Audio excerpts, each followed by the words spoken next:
Good morning students. Welcome to your English class. Today we are going to do fifth poem of Beehive, a Legend of the Northland by Foyle Cary. Foyle Cary was an American poet and she was the younger sister of the poet Alice Cary. These two sisters co-published poems in 1849 and then each went on to publish volumes of her own, and after their death in 1871 joint anthologies of the sisters' unpublished poems were also compiled. So this Legend of the Northland is a ballet. A ballet is a poem narrating a story in short stanzas, and in the poem all stanzas they comprise of 4 lines. Ballets are a part of folk culture or popular culture, you can say, and are passed on orally from one generation to another. So this story of this is a story of Northland area, the area which is near to North Pole, and this exact place is not specified in the poem, but Northland means the area in the northernmost part of the earth, that is near the North. This legend means a historical story which is very old and it is passed from generations to generations. So let me tell you about this poem. It was the time when Saint Peter lived on the earth and he would go round the world and preach in his typical style. And one day he came to a cottage where he saw a woman making cakes, and Saint Peter, he had been fasting the whole day, he was very hungry and tired, so he asked the woman to give him some cake to eat. And how that lady responded, that we will read in this poem.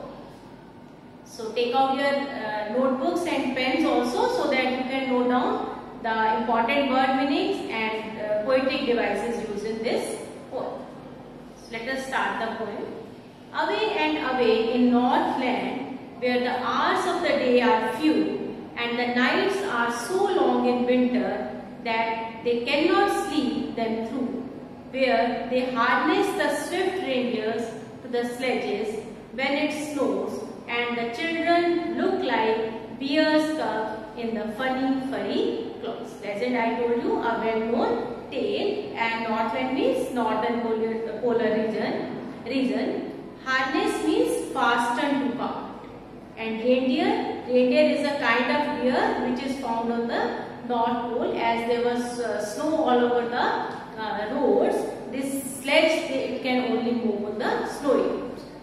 So the poet tells us a story from a place near the North Pole, and she tells the days are very short and the nights are quite long there, and so the people, they cannot keep sleeping during such long nights, and they cannot sleep through, and where they harness the swift reindeer to the sledges where it snows. It snows, as it is very cold region, it snows very heavily there, and people, they harness the reindeers to their sledges for the transportation purposes, because only these reindeers, they can pull the sledges on these snowy roads.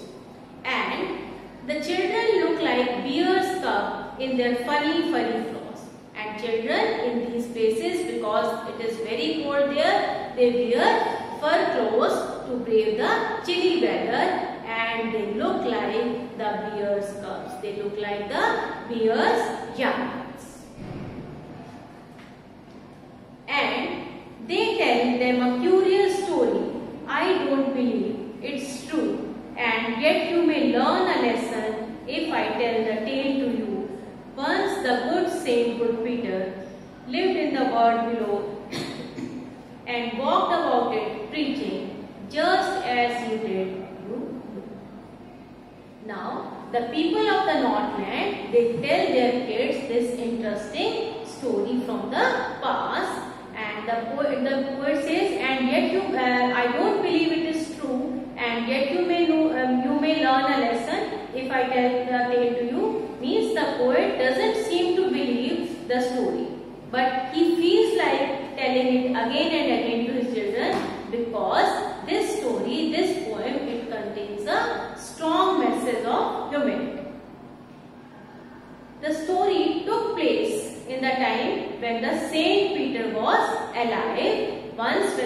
Saint Peter lived in the world below when the Saint Peter was alive, and he lived there. He keep on moving throughout the world. He keep on going here and there and preaching the people in his own way.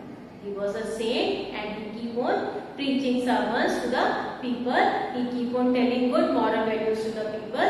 So he keep on moving here and there. And the poet says that everyone knew that he had a peculiar way of delivering the sermon. He has his own way of telling, giving good messages to the people. He came to the door of a cottage in traveling round the earth, where a little woman was making cake and baking them on the hearth. Now, he came onto the door of the cottage while moving here and there, while traveling far and wide. The good Saint Peter, who came to near a small house where a little woman, she was baking cakes there. And faint with fasting, for the day was almost done, he asked her from her store of cakes to give him a single. As the Saint Peter, he was traveling far and wide, and it was very cold also. So he has not eaten anything for the whole day, and he was becoming almost unconscious because of hunger. So when he saw the lady was baking some cakes, he asked her to give him some cake to eat. Now you can see the poetic device here being used here is alliteration and being faint with fasting. Now these two words, they are starting with a single alphabet F. So which poetic device is used here? It is alliteration.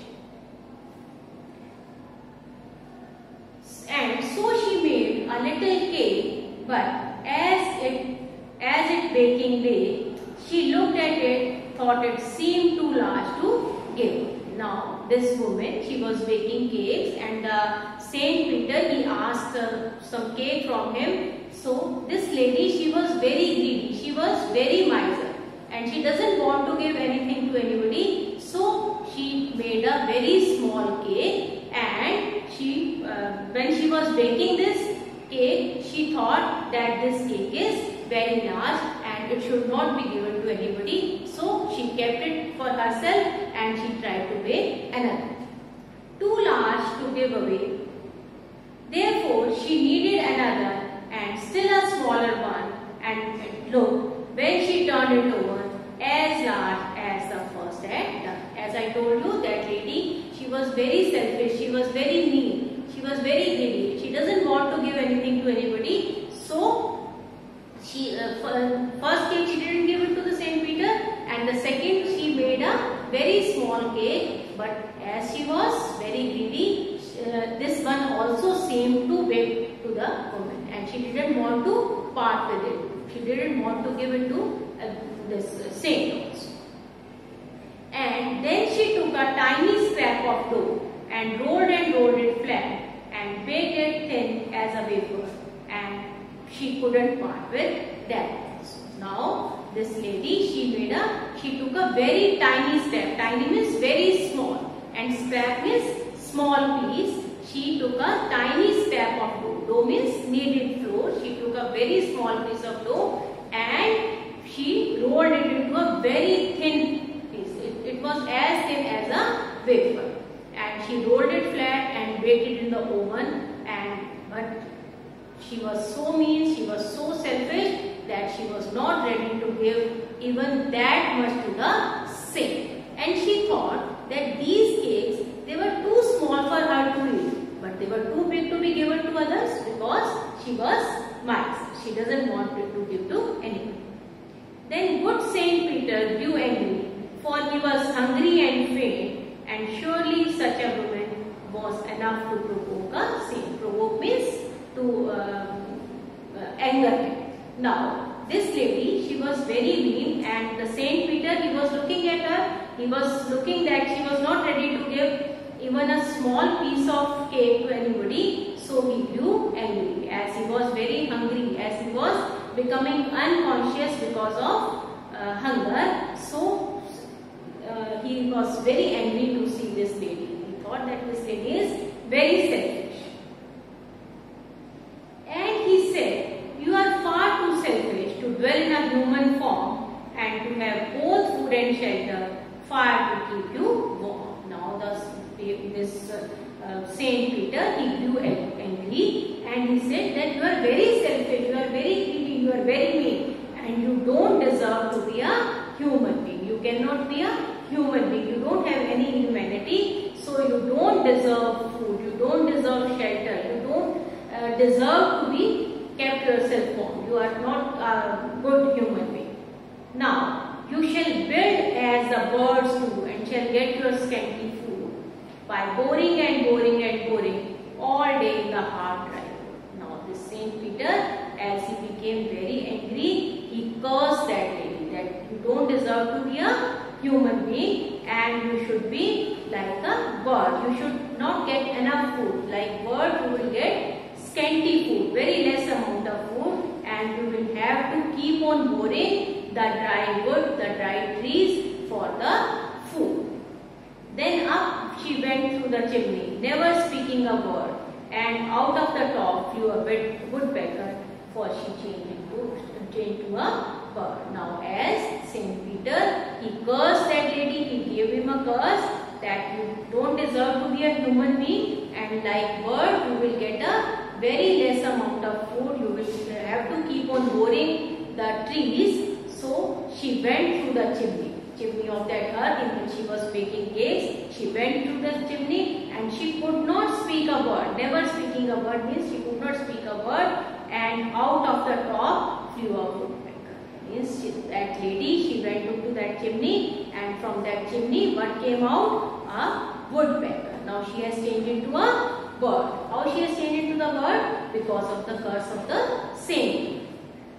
She had a scarlet cap on her head, and that was left the same, but all the rest of her clothes were burnt black as a coal in the flame. Now she was wearing a scarlet red color cap at that time when she was baking cakes, and after the saint's curse, she has changed into a bird. She flew through the chimney, and as a result of going through the chimney, as a result she was burnt into the chimney. All her clothes, they were burnt and they were turned black, and only the red cap retained its color. She was wearing a red color cap, she was wearing a scarlet cap, and only that cap, it retained its color, and all her clothes, they were burnt into black. So the poet is referring to the physical appearance of woodpecker, which has a black color body, and it was having only a red patch over its head. This red cap denotes the red cap she was wearing, and all her body, all her clothes, they were turned into black. And every country schoolboy has seen her in the wood where she lives in trees till this very day, boring and boring for food. Now the poet says that even now, it is a very old story. Even now, the school kids, they have seen the bird which lives in the trees, the woodpecker which lives in the trees, and it spends its days boring the dry and hard wood to get its food. So this lady, who was very miser, who was very selfish, who was very you can say greedy lady, she was turned into a woodpecker bird because of her this nature, because she couldn't help the humanity. So this poem, it imparts a very important lesson, and in this poem we learn that as human beings we should be kind, we should be compassionate towards others, and if we do not do so, we don't deserve to be human beings. So as human beings we should be helpful and we should be